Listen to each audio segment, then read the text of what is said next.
Hello guys! For today's video ay gagawa ako ng atsara. Ang mga available ingredients ko lang ay papaya, suka or cane vinegar, sibuyas, bawang, paminta, asukal, carrot, sili, luya, at asin. Gayatin lang ang papaya sa maliliit.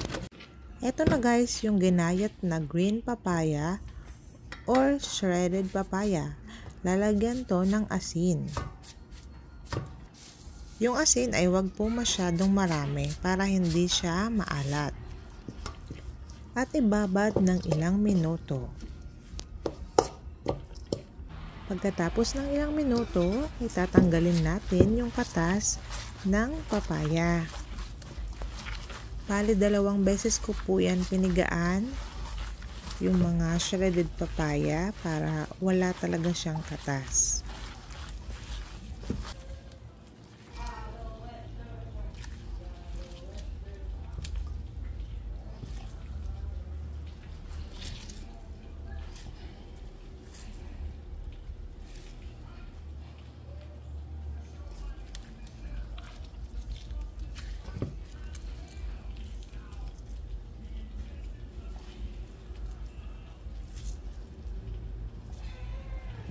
Pagkatapos pigaan ng 2 beses ang mga papaya ay hiwa-hiwalayin ito.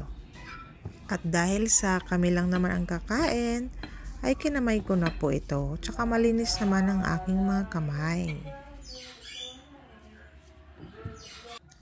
Maglagay na ng suka or cane vinegar.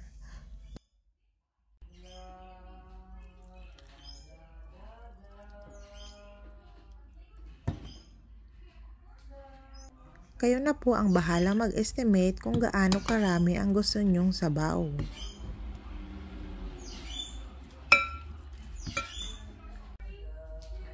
Pagkatapos ay ilagay na ang bawang,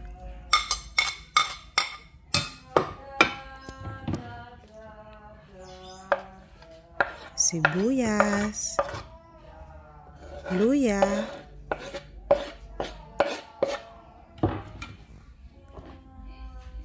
paminta,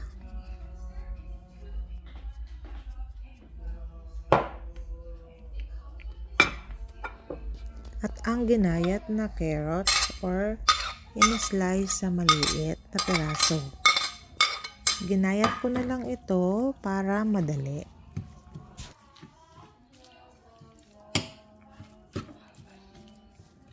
Halu-haluin lamang ang mga ito. Maglagay ng 5 kutsarang asukal at pwede rin magdagdag kung kinakailangan.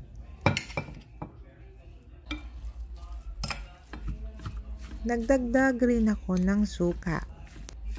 Mas masarap kasi sa atsara yung nag-aagaw ang asim at tamis.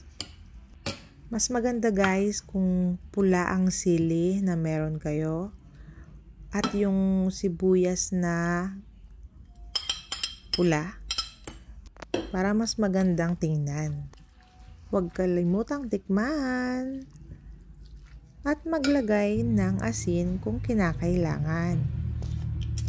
At dahil hindi ko malasahan ang anghang, kumuha ako ng sili sa aming tanim. Kung meron kayong available na raisins or pasas at sliced na pinya, ay pwede nyo pong ilagay sa atsara para mas malasa at mas maganda yung combinations. At eto na guys ang aking atsara. Simple lang yan pero pwede na yan isabay sa barbecue. Maraming salamat sa panonood at ingat po tayong lahat. God bless everyone!